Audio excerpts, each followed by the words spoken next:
உங்களை மாதிரி உண்மையாக அளவு கடந்த பாசம் வைக்கிற நபர்கள் அப்படின்னு பார்த்தா வாய்ப்பே இல்லை. ஸோ இப்போ சனி பகவான் உங்களோட ராசியில் 12ஆம் இடத்துக்கு வந்துருச்சு. அப்போ 12ஆம் இடத்துக்கு அவர் வந்துட்டார், 7.5 ஆரம்பிச்சிருச்சு. மேசராசி அவ்வளோதான்.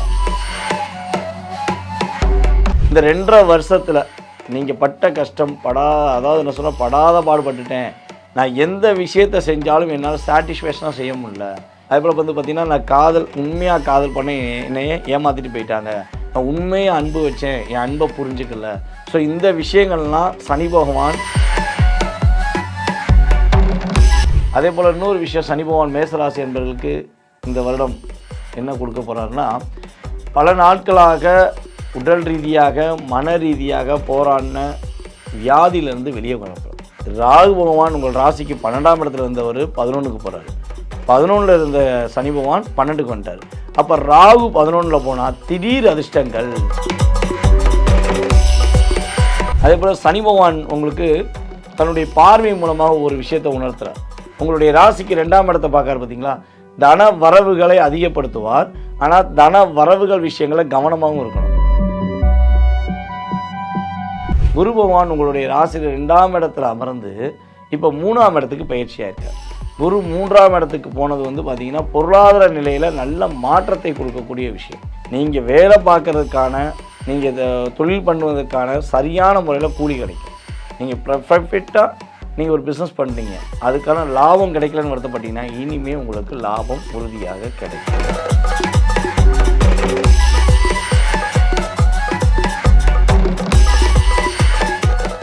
ரியல் ஒன் ஆன்மீகம் சேனல் அனைவருக்கும் எனது இனிய வணக்கம். நான் உங்கள் டிஜே சுந்தரபாண்டி, சிவகாசியிலிருந்து. நேர்களே, தற்போது நம்ம பார்க்க போகிற விஷயம் என்ன அப்படின்னு சொல்லி பார்க்கும்போது, இந்த 2025 மிகப்பெரிய ஒரு மாற்றத்தை கொடுக்கக்கூடிய வருடம். மிக முக்கியமான விஷயங்கள்லாம் நிகழப்போகுது. உலகியல் ரீதியாக நிகழப்போகுது. அதே போல் பொது பலன்களில் நிறைய விஷயங்கள் நடக்க போகுதுன்னு நம்ம சொல்லியிருந்தோம். ஸோ அதன் அடிப்படையிலே வந்து பார்த்திங்கன்னா எல்லாருக்குமே தெரிஞ்ச விஷயம், உலகியல் ரீதியாக நிறைய அதாவது நிலநடுக்கம் வருவதற்கான வாய்ப்புகள் உண்டுன்னு சொல்லி ஜோதிடர்கள் சொல்லியிருந்தோம். அதே போல் வந்து பார்த்திங்கன்னா போர்கள் நடக்கும்னு சொல்லி நம்மளுடைய ஜோதிடர்கள் நிறைய பேர் சொல்லியிருந்தாங்க. அதே போல் நிறைய சண்டைகள்லாம் நடந்துச்சு. ஸோ இந்த சண்டைகளுக்கு முடிவும் எப்போ வருங்கிறதையும் இன்ஃபார்ம் பண்ணியிருந்தோம். ஸோ இவ்வளோ விஷயங்கள் எதன் அடிப்படையில் நிர்ணயம் பண்ணோம் அப்படின்னா, கோச்சார கிரகங்கள் என்று கருதப்படுகின்ற ஒரு மனிதனுடைய ஒரு உலகியல் ரீதியாகவும் சரி, ஒரு மனிதனுடைய வாழ்க்கையில் அன்றாட செயல்பாடுகளில் மிகப்பெரிய மாற்றத்தை கொடுக்கணும் அப்படின்னா மெயினாக வந்து பார்த்திங்கன்னா சனி பகவான், குரு பகவான் மற்றும் ராகுகேது பகவான், இந்த கிரகங்களுடைய அடிப்படையில் வச்சு தான் ஒரு மனிதனுடைய ஏற்றம் எப்பொழுது ஒரு வருடத்தை விட அடுத்த வருடம் அவர்களுடைய முன்னேற்றமான வாழ்க்கை எப்படி இருக்கும் அப்படிங்கிறத பார்க்குறோம். ஸோ அப்படி பார்க்கும்பொழுது இந்த 2025 எல்லாருமே சொன்ன மாதிரி சனி பகவான், குரு பகவான், ராகுகேது பகவான் 3 பேருமே பயிற்சியாக இருக்காங்க. ஸோ இது வந்து பார்த்திங்கன்னா குறைஞ்சது ஒரு 30 வருடத்துக்கு ஒரு முறை தான் 3 கிரகங்களும் ஒன்று போல் வேறு ராசியை விட்டு இன்னொரு ராசியை கடந்து செல்வாங்க. இல்லைன்னா எப்படி நடக்கும்னா, எப்பயும் கேஷ் யூஸ்வலாக சனி பகவான், குரு பகவான் பயிற்சியாவார். அல்லது என்ன பண்ணுவார்னா கேது பகவான் ராகு பகவானும் அதே போல் குரு பகவான் பயிற்சி ஆவாங்க. ஸோ இப்படி தான் டிரான்ஸ்லேட் வந்து நடந்திருக்கு. ஸோ இந்த 30 வருடங்களுக்கு ஒரு முறை நடக்கும் பயிற்சியானது இந்த 2025 கரெக்டாக இப்போ மே மாதம் எண்டில் இருக்கும். மே மாதம் எண்டுக்குள்ளே 3 கிரகங்களுமே பயிற்சி ஆகிட்டாங்க. சரி, இந்த 3 கிரகங்களுடைய பயிற்சினால் மிகவும் கஷ்டப்பட்ட, மிகவும் போராடின மனிதர்களுடைய வாழ்க்கையில் என்னென்ன மாற்றங்கள் ஏற்பட போகுது, என்னென்ன விஷயங்கள்லாம் நீங்கள் சிறப்பாக இருக்க போகிறீங்க பற்றி நம்ம இந்த வீடியோவில் பார்க்க போகிறோம். முழுமையாக பாருங்கள். உங்களுடைய ராசிக்கான கடந்த காலங்களில் இந்த கிரகங்கள் கொடுத்த பாதிப்பு, இப்போ எதிர்காலத்தில் இந்த கிரகங்கள் கொடுக்கின்ற நன்மைகள் அப்படிங்கிற விஷயங்களை பற்றி பார்க்க போகிறோம். உங்கள் வீடியோக்குள்ளே போகலாம் வாங்க. மேச ராசி அன்பர்களுக்கு இந்த 2025 சனி பகவான் மற்றும் குரு பகவான் மற்றும் ராகுகேது பகவானால் ஏற்படுகின்ற மாற்றங்கள். மேச ராசி காலபுருஷன் ராசியின் முதன்மையான ராசி. எந்த இடத்திலும் தன்னுடைய செயல்பாடுகளை நிலைநிறுத்த வேண்டும். நான் இருந்தேன்னா அந்த இடத்துல எனக்குன்னு ஒரு மதிப்பு வேணும், என்னுடைய செயல்பாடுக்கு ஒரு தனித்துவம் வேணும் அப்படின்னு எதிர்பார்த்து எப்பொழுதுமே செய்யக்கூடிய ஆற்றல் உங்கள்கிட்ட உண்டு. இல்லை, இன்னொரு விஷயம் சொல்லுவாங்க பார்த்தீங்களா, மேச ராசிக்காரங்கன்னா கோபக்காரங்க, ரொம்ப கோபமாக இருப்பாங்க, எதையுமே பட்டும் புரிஞ்சுக்கிடுவாங்க அப்படின்னு சொல்லுவாங்க. ஸோ நான் ஒரு விஷயம் நல்லா சொல்கிறேன், கேட்டுக்கோங்க. உங்களை மாதிரி உண்மையாக அளவு கடந்த பாசம் வைக்கிற நபர்கள் அப்படின்னு பார்த்தா வாய்ப்பே இல்லை. நீங்கள் அவ்வளோ தூரம் பர்ஃபெக்டாக உண்மையாக பாசம் வைப்பீங்க. ஸோ அந்த பாசத்துக்கு எதிரே இருக்கவர்கள், உங்களுடைய பார்ட்னராக இருந்தாலும் சரி, உங்கள் கூட பழகிற நண்பர்களாக இருந்தாலும் சரி, அவர்கள் சரியான பாசத்தை கொடுத்துட்டா உங்கள்கிட்ட கோபமே வராது, அன்பு மட்டும்தான் இருக்கும். அதை கொடுக்காம உங்களை ஏமாத்தின நபர்கள் தான் என்ன செய்வாங்க, கோபக்காரன்னு உங்கள்கிட்ட சொல்லுவாங்க. இதுதான் உண்மை. அதை இன்னொரு பழமொழி சொல்லுவாங்க பார்த்தீங்களா, நம்மளுடைய பழைய காலத்தில், கோபம் இருக்கும் இடத்தில் தான் குணம் இருக்குன்னு சொல்லுவாங்க. அந்த குணத்தை புரியாதவர்கள் கோபத்தை மட்டும்தான் பார்ப்பாங்க. இப்படித்தான் கடந்த 2.5 வருஷமாக உங்களை பார்த்துருக்காங்கங்கிறது நான் உறுதியாக சொல்ல முடியும். ஏன்னா உங்களுடைய ராசிக்கு சனி பகவான் இப்போ 12ஆம் இடத்துக்கு வந்திருக்கார். இதை என்ன சொல்கிறாங்கன்னா, மேசராசிக்கு 7.5 நம்ம ஃபஸ்ட்டு சனி பகவானை பார்த்துருவோம், அடுத்து குரு பகவானை பார்த்தோம், அதுக்கடுத்து ராகு கேது பகவானால் ஏற்படுகின்ற மாற்றங்களில் உங்களுக்கு இந்த ராசி பலனில் பார்க்க போகிறோம். ஓகேவா? ஸோ இப்போ சனி பகவான் உங்களுடைய ராசியில் 12ஆம் இடத்துக்கு வந்துருச்சு. அப்போ 12ஆம் இடத்துக்கு அவர் வந்துட்டார், 7.5 ஆரம்பிச்சிருச்சு, மேசராசி அவ்வளோதான், படாத பாடு படப்போகுது அப்படின்னு சொல்லி பல யூடியூப் சேனலில் சில ஜோதிடர்கள் பேசிக்கிருக்காங்க. அதையுமே பார்த்திங்கன்னா நம்ம மேசராசிக்காரங்க ஒரு பயத்தோடு நம்மகிட்ட நிறைய பேர் கேட்டிருக்காங்க, ஐயா என்னையா 7.5 எங்களுக்கு என்ன பிரச்சனை, எப்படி இருக்கும் அப்படின்னு கேட்டிருக்காங்க. நான் சொல்வது என்னென்னா, ஒரே ஒரு விஷயந்தான். சனி பகவான் அப்படின்னாலே அவர் ஒரு நீதிமான். எந்த விஷயத்தை எப்படி செய்யணும், எப்படி செஞ்சால் நீ வாழ்க்கையில் முன்னேறுவேங்கிறத உணர்த்தக்கூடிய கிரகம் தான் சனி பகவான். அவர் உங்களுடைய ராசிக்கு பார்த்திங்கன்னா மிக ஃபேவரான நபரே கிடையாது. கெட்டவன் கிட்டிலும் ராஜயோகம்னு சொல்லுவாங்க. அப்போ உங்களுடைய ராசிக்கு அவர் அகைனானவர். ஸோ அவர் போய் 12ஆம் இடத்துல அமர்ந்தனால உங்களுக்கு மிகப்பெரிய நல்ல விஷயந்தான் நடக்கும். மிகப்பெரிய மாற்றத்துக்குரிய விஷயங்கள் நடக்கப் போகிறது. எப்படி இதை மாற்றமாக எடுத்துக்கலான்னா, சனி பகவான் கிட்டத்தட்ட பார்த்திங்கன்னா ஒரு 2.5 வருஷமாக உங்களை பார்த்துக்கிட்டே இருக்கார். 2.5 வருஷமாக உங்களை பார்த்துக்கிட்டே இருந்தார். இந்த 2.5 வருஷத்தில் நீங்கள் பட்ட கஷ்டம் அதாவது என்ன சொன்னால், படாத பாடுபட்டுட்டேன், நான் எந்த விஷயத்தை செஞ்சாலும் என்னால் சாட்டிஸ்ஃபேக்ஷனாக செய்ய முடியல, என்னுடைய வாழ்க்கையில் மிகப்பெரிய போராட்டம் இருந்துச்சு, நான் எடுக்கிற விஷயங்கள் எல்லாமே ஃபெயிலியர் ஆச்சு, அதுபோல் பார்த்திங்கன்னா நான் உண்மையாக காதல் பண்ண என்னையே ஏமாற்றிட்டு போயிட்டாங்க, நான் உண்மையாக அன்பு வச்சேன், என் அன்பை புரிஞ்சுக்கல. ஸோ இந்த விஷயங்கள்லாம் சனி பகவான் உங்களை ஏமாற்றிய நபர்களை உங்களை விட்டு வெளியே அனுப்பியிருப்பார். இது 2.5 வருஷம் கண்டிப்பாக உங்களுக்கு கடந்த காலங்களில் நடந்திருக்கும். ஓகேவா? ஸோ இந்த விஷயங்கள்லேருந்து ஒரு மாற்றத்தை கொடுக்க போகிறார், ஒரு நிம்மதியான அமைதியை கொடுக்க போகிறார், உங்களுடைய முயற்சிக்கான வெற்றியை கொடுக்க போகிறார். நீங்கள் எந்த விஷயம் செய்ய நினைக்கிங்களோ அந்த விஷயங்களை சிறப்பாக செய்வீங்க. அப்படிங்கிற மாதிரி சனி பகவானுடைய செயல்பாடில் ஒரு மாற்றம் கிடைக்க போகுது. அதே போல் இன்னொரு விஷயம், சனி பகவான் மேசராசி என்பவர்களுக்கு இந்த வருடம் என்ன கொடுக்க போகிறாருன்னா, பல நாட்களாக உடல் ரீதியாக மன ரீதியாக போராடின வியாதியிலேருந்து வெளியே வரப்போம். ரொம்ப முடியலைங்க, ட்ரீட்மெண்ட் பார்த்து நூலாயிட்டோம், எங்களால் எதையுமே ஃபாலோ பண்ண முடியல அப்படின்னு நீங்கள் ஃபீல் பண்ணியிருந்தீங்கன்னா அந்த நிலையிலேருந்து உங்களுக்கு ஒரு மாற்றத்தை கொடுக்க போகிறேன். அதே போல் நீங்கள் செய்யாத தப்புக்கு உங்கள் மேலே தண்டனை கொடுத்து உங்களை லாக் பண்ணி, நீலாம் யார் தெரியுமா, உன்னெல்லாம் எதுவுமே செய்ய விட மாட்டேன் அப்படின்னு சொல்லி லாக் பண்ணாங்க பார்த்தீங்களா, அந்த விஷயத்திலேருந்து ஒரு விடுதலை கொடுக்க போகிறார். இதெல்லாம் உங்களை ஒரு மாற்றத்தை கொடுத்து, உங்களுக்கான ஒரு அங்கீகாரத்தை கொடுத்து, புதிய தொழிலுக்கான வாய்ப்பை கொடுப்பது தான் சனி பகவானுடைய இன்னும் 2.5 வருட காலங்கள் உங்களுடைய வாழ்க்கையில் மாற்றத்தை கொடுக்கக்கூடிய விஷயம். அதேபோல் சனி பகவான் இன்னொரு விஷயமும் செயல்படுத்த போகிறார். 12ஆம் இடத்துல அமர்ந்திருக்கிறார். 12 அமர்ந்து தேவையில்லாத விரயங்களை கொடுப்பார் உண்மையிலேயே. அப்போ தேவையில்லாத விரயங்களை நீங்கள் என்ன பண்ணுங்கன்னா, தேவையான விரயங்களாக மாற்றிக்கணும். சுப விரயங்கள்னு சொல்லுவோம் பார்த்தீங்களா. ஸோ சுப விரயங்களாக மாற்றிட்டிங்கன்னா சனி பகவானுடைய ஆதிக்கம் உங்களை பாதிப்படையாமல் உங்களை காப்பாற்றும். அதே போல் சனி பகவான் உங்களுக்கு தன்னுடைய பார்வை மூலமாக ஒரு விஷயத்தை உணர்த்துறார். உங்களுடைய ராசிக்கு 2ஆம் இடத்தை பார்க்காரு பார்த்தீங்களா, தன வரவுகளை அதிகப்படுத்துவார். ஆனால் தன வரவுகள் விஷயங்களை கவனமாகவும் இருக்கணும். இப்போ பணம் நிறையா வருது அப்படிங்கிறக்காண்டி நீங்கள் தாராளமாக யாருக்கும் கொடுத்துடக்கூடாது. உங்களுடைய பொருளாதார விஷயங்களை கரெக்டாக நீங்கள் செயல்படுத்துனீங்கன்னா வெற்றி உண்டு. ஸோ அதே போல் பார்த்திங்கன்னா, யாருக்கா பணம் கொடுக்குறீங்க வாங்குறீங்க அப்படின்னா டாக்குமெண்ட்டில் கரெக்டாக ப்ராப்பராக அக்ரிமெண்ட் போடாமல் கொடுக்காதீங்க. ஏன்னா நீங்கள் பணம் கொடுத்தீங்கன்னா அதுக்கு ஒரு எவிடன்ஸ் இல்லைன்னா திரும்ப அந்த பணத்தை கேட்க முடியாது. ஏன்னா 2ஆம் இடத்தை பார்க்குறனால ஸோ கவனமாக இருக்கணும். இன்னொரு விஷயம் பார்த்திங்கன்னா, சனி பகவானுடைய செயல்பாடில் உங்களுடைய குடும்ப விஷயத்தை விளையாட்டின்னு சொல்லாதீங்க. அதுபோல் மற்றவங்க குடும்ப விஷயத்தில் நீங்கள் தலையிடக்கூடாது. இதுதான் சனி பகவான் உங்களுக்கு இந்த மேசராசி என்பவர்களுக்கு ஷார்ட் அண்ட் ஸ்வீட்டாக கொடுக்கக்கூடிய அற்புதமான விஷயம்.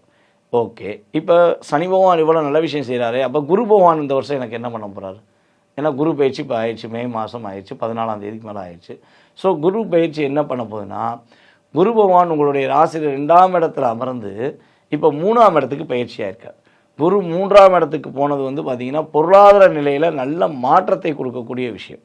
நீங்கள் சொன்ன வாக்கை சொன்ன மாதிரி செய்யணுங்கிற நம்பிக்கையோடு செயல்படுறவங்க, ஆனால் உங்களால் அந்த விஷயத்தை செயல்படுத்த முடியாமல் நீங்கள் ரொம்ப கஷ்டப்பட்டீங்க.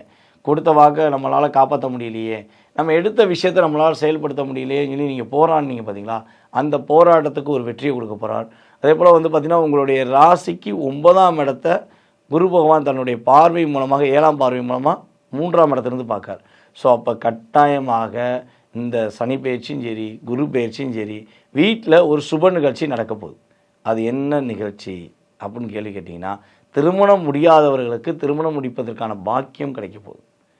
அதே போல் வந்து பார்த்திங்கன்னா இன்னொரு விஷயம், உங்களுடைய குழந்தைகளுடைய அறிவு ஆற்றல் வளரும். திருமணம் முடிஞ்சு குழந்தை பாக்கியம் இருக்குது, உங்கள் குழந்தைகளுடைய பேச்சு வந்து கேட்க மாட்டேங்காங்க, உங்கள் பேச்சை கேட்க மாட்டேங்காங்க அப்படின்னு வருத்தப்பட்டீங்கன்னா, இனிமேல் உங்களுடைய குழந்தைகள் உங்களுடைய பேச்சை கேட்பாங்க.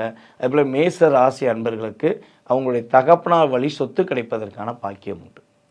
ஏன்னா உங்களுடைய ராசிக்கு 9ஆம் இடத்தை குரு பார்க்குறனால குலதெய்வத்தின் ஆசீர்வாதம் மூலமாக தகப்பனார் வழியில் ஏதாவது சொத்து சம்மந்தப்பட்ட விஷயங்களில் வில்லங்கமோ ஏதோ இருந்துச்சுன்னா அது ரிலீஸ் ஆகும். அதேபோல் இவ்வளவு நாளாக வந்து பார்த்திங்கன்னா சனி பகவான் 11ல் அமர்ந்தார். அப்போ நீங்கள் நல்லா ஹார்ட் ஒர்க் பண்ணியிருப்பீங்க, ரொம்ப ஹார்ட் ஒர்க் பண்ணியிருப்பீங்க. அந்த ஹார்ட் ஒர்க் ஏற்ற ஒரு லாபத்தை பார்த்துருப்பீங்கன்னா கிடையாது. ஸோ அப்போ அந்த லாபம் எங்கே கிடைக்கும் அப்படின்னா குரு பார்வை மூலமாக கிடைக்கும். குரு பகவான் மிதுன ராசியில் அமர்ந்து உங்களுடைய ராசிக்கு 11ஆம் இடத்தை பார்க்க போகிறாரு. உறுதியாக இனி வரும் 1 வருட காலத்துக்கு நீங்கள் வேலை பார்க்கறதுக்கான, நீங்கள் தொழில் பண்ணுவதற்கான சரியான முறையில் கூலி கிடைக்கும். நீங்கள் பர்ஃபெக்டாக நீங்கள் ஒரு பிஸ்னஸ் பண்ணுறீங்க, அதுக்கான லாபம் கிடைக்கலன்னு வருத்தப்பட்டீங்கன்னா இனிமேல் உங்களுக்கு லாபம் உறுதியாக கிடைக்கும். லாபத்தை பற்றி கவலைப்பட தேவையில்லை. கல்யாணம் முடியலன்னு வருத்தப்படுறவங்களுக்கு திருமண பாக்கியம் உண்டு. கல்யாணம் முடிஞ்சிருச்சுங்க, இந்த 2.5 வருஷத்தில் என்னோடய குடும்ப வாழ்க்கை ஃபெயிலியர், டைவர்ஸ் ஆயிடுச்சு, ஏதோ ஒரு சூழ்நிலையில் நாங்கள் பிரிஞ்சிட்டோம் அப்படின்னு வருத்தப்படுறவங்க உறுதியாக செகண்ட் மேரேஜுக்காக காத்திருக்கும் மேசராசியில் ஆண்களாக இருந்தாலும் சரி, பெண்களாக இருந்தாலும் சரி, அவர்களுக்கு 2வது திருமணத்துக்கான அமைப்பை ஏற்படுத்தி கொடுக்கும். உங்களுடைய இளைய சகோதரன் அல்லது மூத்த சகோதரனுக்கு திருமணம் நடக்கலேன்னு சொல்லி வருத்தப்படுறீங்களா, உறுதியாக இந்த வருடம் திருமணம் முடிப்பதற்கான வாய்ப்புகள் குரு பகவானும் சனி பகவானும் உங்களுக்கு சாதகமாக இருக்காங்க. ஸோ குரு 3ஆம் இடத்துல அமர்ந்திருக்கனால உங்களை விட வயது குறைந்தவரிடம் கொஞ்சம் நிதானமாக பேசுங்க. அவசரப்பட்டு பேச வேண்டாம், அவசரப்பட்டு முடிவெடுக்க வேண்டாம். நிதானமாக இருந்தீங்கன்னா வெற்றி உறுதி.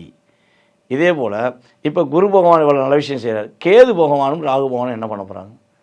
ராகு பகவான் உங்கள் ராசிக்கு 12ஆம் இடத்துல இருந்தவர் 11க்கு போகிறார். 11ல் இருந்த சனி பகவான் 12க்கு வந்துட்டார். அப்போ ராகு 11ல் போனால் திடீர் அதிர்ஷ்டங்கள், திடீர் யோகங்கள், இவ்வளோ நாளாக எடுத்த விஷயங்களை பல விரயங்கள், எவ்வளோ ரிஸ்க் எடுத்து பண்ணாலும், எவ்வளோ பிளான் போட்டு பண்ணாலும் பிளானில் ஃபெயிலியருங்க அப்படின்னு வருத்தம் இருந்துச்சுன்னா இனிமேல் பிளான் ஃபெயிலியர் ஆகாது. ஏன்னா 11ல் ராகு இருந்து உங்களுடைய அபிலாசைகளை நிறைவேற்றி தரப்போகிறார். அதுக்கு குரு பகவான் தன்னுடைய பார்வை மூலமாக செயல்படுத்த போகிறார். ஏன்னா ராகு மட்டும் 11ல் அமர்ந்தால் பெரிய யோகக்காரன் திடீர்னு போய் பிளாப்பில் போய் விழுந்துருவான். திடீர்னு வந்து இந்த என்ன சொல்லுவோம்னா இந்த ஆன்லைன் ரம்மி, ஸோ இந்த இப்படி சூதாட்டங்கள் சம்மந்தப்பட்ட விஷயங்கள், அதே போல் வந்து மிகைப்படுத்தி காட்டி லாக் பண்ணுறது, பணம் இரட்டிப்பாக வரும், 5 விதமாக வரும், 10 விதமாக வரும்னு சொல்லி ஆசையை தூண்டி விட்டு லாக் பண்ணிடுவார். ஆனால் குரு பார்வை உங்களுக்குன்னு 1 வருஷத்துக்கு இருக்கிறனால, ராகுவை பார்க்குறனால அந்த ஆசையை கண்ட்ரோல் பண்ணி உங்களுக்கான அங்கீகாரத்தை நிலைநிறுத்தி தரப்போகிறார். அதே போல் கேது உங்களுடைய ராசிக்கு 6ஆம் இடத்துல இருந்து தொழிலில் எவ்வளோ பிரச்சனைகள், அதே போல் வேலை உயிருக்குயிராக வேலை பார்த்து வேலையை விட்டு வந்தவங்க மேசராசிக்காரங்க ரொம்ப அதிகமானவராக இருப்பீங்க. மேசராசியில் நான் ரொம்ப பர்ஃபெக்டாக வேலை பார்த்தேன், கார்த்திகை நட்சத்திரத்தில் மேசராசியில் நான் ரொம்ப பர்ஃபெக்டாக வேலை பார்த்தேன், என்னுடைய வேலைக்கான அங்கீகாரம் கொடுக்கல, நான் வேலையை விட்டு நின்றுட்டேன், இப்போ எனக்கான வேலை தேடி இருக்கேன் அப்படின்னா உறுதியாக உங்களுக்கு ஜூன் மாதம் முதல் உங்களுக்கான அங்கீகாரத்துக்குரிய வேலை கிடைக்கும். கடன் சுமைகள் குறையும். கடன் அதிகமாக வாங்கிட்டீங்க அப்படின்னா கடன் சுமைகள் குறையும். படிப்புக்காக கடன் வாங்கலாம். இனிமேல் வந்து பார்த்திங்கன்னா உங்களுடைய குழந்தைகளுடைய படிப்புக்காகவோ இல்லை உங்களுடைய படிப்புக்காகவோ நீங்கள் கடன் வாங்கி அதில் வெற்றி பெறுவதற்கான வாய்ப்பு உண்டு. யாரெல்லாம் மேசராசியில் மெடிக்கல் ஃபீல்டில் இருக்கீங்களோ, இன்ஜினியரிங் சம்மந்தப்பட்ட ஃபீல்டில் இருக்கீங்களோ, இவங்களுக்கெல்லாம் மிகப்பெரிய வெற்றி உண்டு. நல்ல ஒரு டாக்டர் என்ற பேர் வாங்குறதுக்கான வாய்ப்பு உண்டு. அதேபோல் சிறந்த அறிவாளிங்கிற பேர் வாங்குறதுக்கான வாய்ப்பும் மேசராசி அன்பர்களுக்கு இருக்குது. மேசராசியில் பெண்களுக்கு வந்து பார்த்திங்கன்னா தன்னுடைய கணவர் பேச மாட்டேங்காரு, தன் கணவர் வந்து பிரிஞ்சிட்டாரு, பேசவே மாட்டேங்காருன்னு ஃபீல் பண்ணிங்கன்னா இந்த குரு பயிற்சி இப்போ நடந்துருச்சு. ஸோ இதுக்கப்புறம் ஜூன் மாதத்துக்கு மேலே உங்களுடைய கணவர் உங்களை புரிந்து கொண்டு உங்களை தேடி வருவதற்கான வாய்ப்புகள் அதிகமாக இருக்குது. மாணவர்கள் நல்ல சிறந்த மாணவர்களாக இந்த வருடம் வந்து பார்த்திங்கன்னா உங்களுக்கு பிடிச்சமான கல்லூரியில் சேருவீங்க, பிடிச்சமான ஸ்கூலில் சேருவீங்க. உங்களுக்கான வெற்றிக்குரிய விஷயங்கள் நிறைய நல்லா இருக்குது. ஸோ இந்த வீடியோ பற்றி முழுமையாக தெரிஞ்சுக்கணும். சனி பயிற்சி குரு பயிற்சியை பற்றி பேசியிருப்பேன். அந்த வீடியோவை பார்த்தீங்கன்னா ஃபுல்லாக உங்களுக்கு தெரியும். ஏன்னா கிட்டத்தட்ட நம்ம வந்து இப்போ பேசுனது வந்து 4 கிரகங்களுடைய செயல்பாடுகள் தான் பார்த்துருக்கோம். ஸோ ஷார்ட் அண்ட் ஸ்வீட்டாக சொல்லியிருக்கேன். மேலும் இந்த பொது பலன் சம்மந்தப்பட்ட விஷயங்களில் உங்களுக்கு கரெக்டாக இருக்குன்னு மனசுக்குள்ள ஒரு நம்பிக்கை வந்துச்சுன்னா கீழே உள்ள நம்பருக்கு நீங்கள் கான்டாக்ட் பண்ணுங்கள். உங்களுடைய சுய ஜாதக ரீதியாக உங்களுக்கு மிக தெளிவாக துல்லியமாக எதிர்காலம் சம்பந்தப்பட்ட அத்தனை விஷயங்களுக்கும் பலன் கூற காத்திருக்கிறேன். இப்போ சொன்ன விஷயங்கள் எல்லாமே உங்களுடைய வாழ்க்கையில் கடந்த 2.5 வருட காலமாக மற்றும் சனி பகவான் செஞ்சார். ஒரு 1.5 வருட காலமாக ராகு கேது உங்களை லாக் பண்ணாங்க. ஸோ இந்த ரிலீஸ் 20% ஒரு மாற்றத்தை கொடுக்க போது பொது பலன்களில் சுய ஜாதகங்கிறது தான் உங்களுடைய எதிர்காலத்தை துல்லியமாக கணக்கிட முடியும். நீங்கள் தெரிந்து கொள்ள வேண்டும் என ஆசைப்பட்டால் கீழே உள்ள வாட்ஸ்அப் நம்பருக்கு கால் பண்ண வேண்டாம், டீட்டெயில்ஸ் அனுப்புங்க. கண்டிப்பாக உங்களுக்கான நேரம் ஒதுக்கி உங்களுடைய முழு ஜாதகத்தையும் தெளிவாக கூறுகிறேன். வாய்ப்பளித்த நல்ல உள்ளங்கள் அனைவருக்கும் இனிய வணக்கம். நன்றி.